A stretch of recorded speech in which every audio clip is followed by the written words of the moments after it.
Today we're going to talk about the difference between a single color sketch versus a multi-color sketch and how you can employ it in your own sketch. So let's go. So as you can see, we're going to draw the path. When you draw anything, you do not want to be too constrained. In other words, you don't want to have a mental constraint. You don't want to have physical constraint. You just want to let loose and look at a big shape.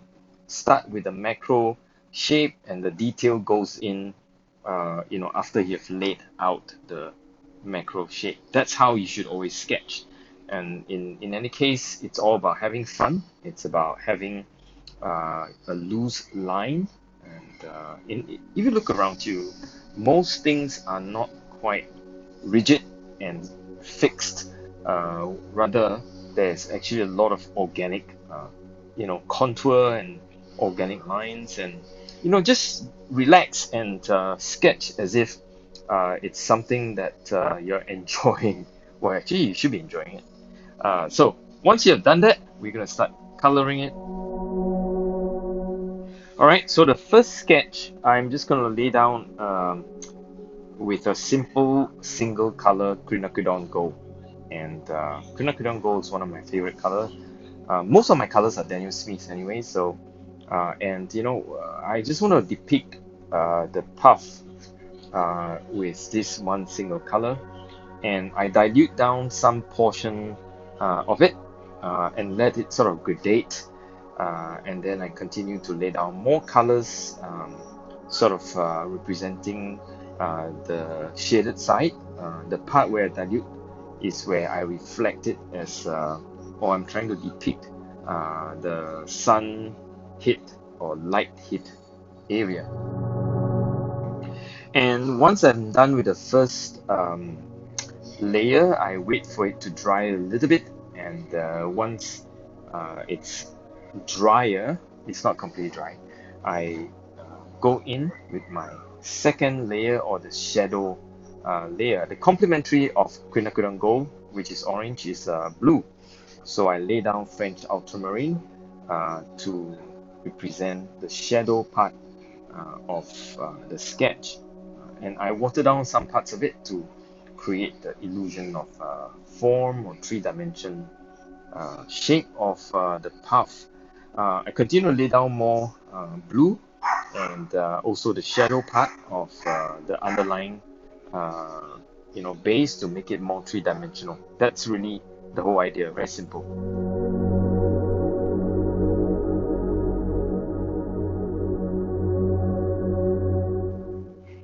So as I continue to lay down the blue and soften edges and so on and so forth, the blue gets darker and darker as I lay down more pigments to represent the shadows. It's basically thinking in three-dimensional is what it is. There's no magic. There is a lighted part of the path. There is a shadow part of the path, and they are not exactly complicated. It's just to observe where the sun hits, where you need to put more darker pigment, where you need to represent shadows. That's basically the idea, and you can do it. It's not there's no genius. You don't need to be a genius to do this.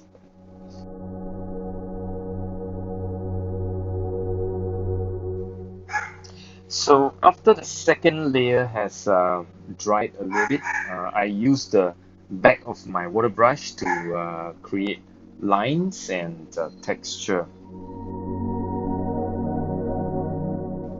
So that's it. That's pretty much the sketch. Very simple illustration of a single base color, which is quinacridone gold, and shadowed and texture on top. Okay, so I'm going to show you some of the other colors I'm going to use instead of the normal quinacridone gold. That's a quinacridone, burnt umber, and I'm going to use the yellow and the orange as well. So I'll tell you the colors as I use it so that you can see how I'm going to dump multi-colors to this sketch.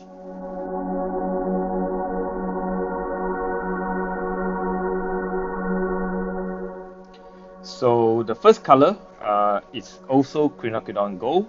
I loosely dabble some of the colors into it and just place them sort of sparingly. I'm dumping some lemon yellow, which is a transparent color, around it. So now you can see the difference between the very bright lemon yellow versus the slightly muted quinacridone gold.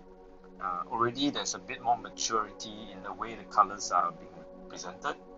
For the shadow side, I use burnt umber and I drop some. Again, sort of allow the water brush to dance around a little bit here and there. But basically, at the shade level, you can see the darkened part of the puff is represented by burnt umber.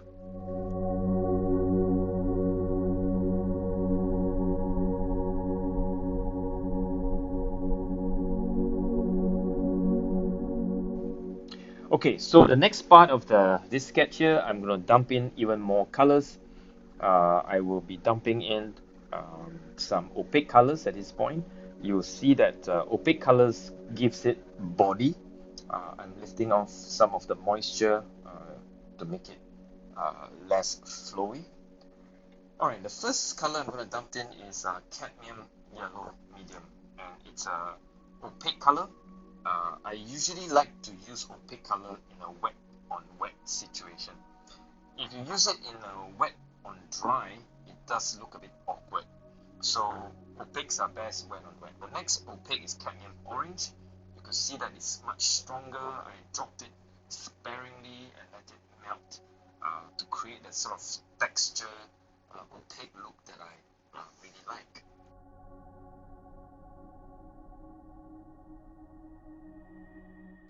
Alright, so now for the shadow part of it, French ultramarine, I drop in again wet on wet on parts where I think it will sculpt the three-dimensional form for the puff. Um, as you can see, this sketch is actually a sort of a simple doodle. There's no fancy detail being given to it.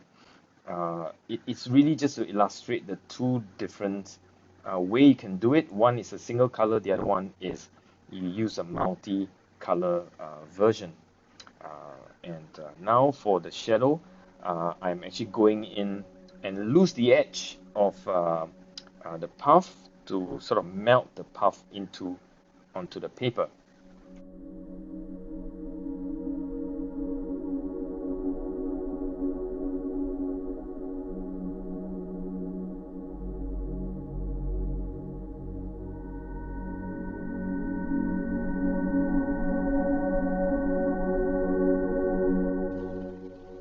So at this point, I evaluate it after it has dried a little bit. I dropped in a little bit more stronger colors. In fact, I have used Carbozel Violet along with French Ultramarine. So it's a bit of a purple-blue combination, really dark and nice.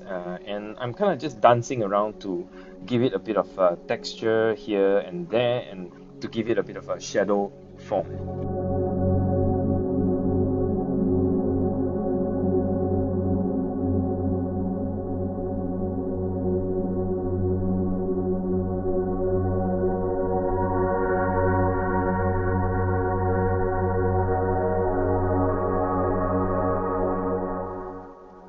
Okay, so to stay consistent with my first wash, I'm gonna use texturing, same thing, bring the back of my water brush and to draw lines to create the forms, bring some of the moisture up to again drag it around. Where there's no moisture or no colors, wet colors, I drop in some colors and I then flip over and to draw and play around with the texture as you can see. Very simple way of playing around with the colors and just sort of randomly create those texture. So I think this is a good simple demo. I didn't try to be too detailed and too specific with it. But what I wanted to demonstrate is that you can sketch with a single color, you can sketch with multiple color. Of course, in this case, the curry puff, the puff is orangey in color, so yellow, orange, So any colors within that family will work to replace the single color. Instead of using quinacridone gold, I'm using lemon yellow, new gamboge, cadmium yellow, cadmium orange, and so on and so forth. So I hope you learned something from this video. I hope you can see that there's a way of using your color in a more mature way, and that it's okay to play and throw a bunch of colors into it without fearing for the worst.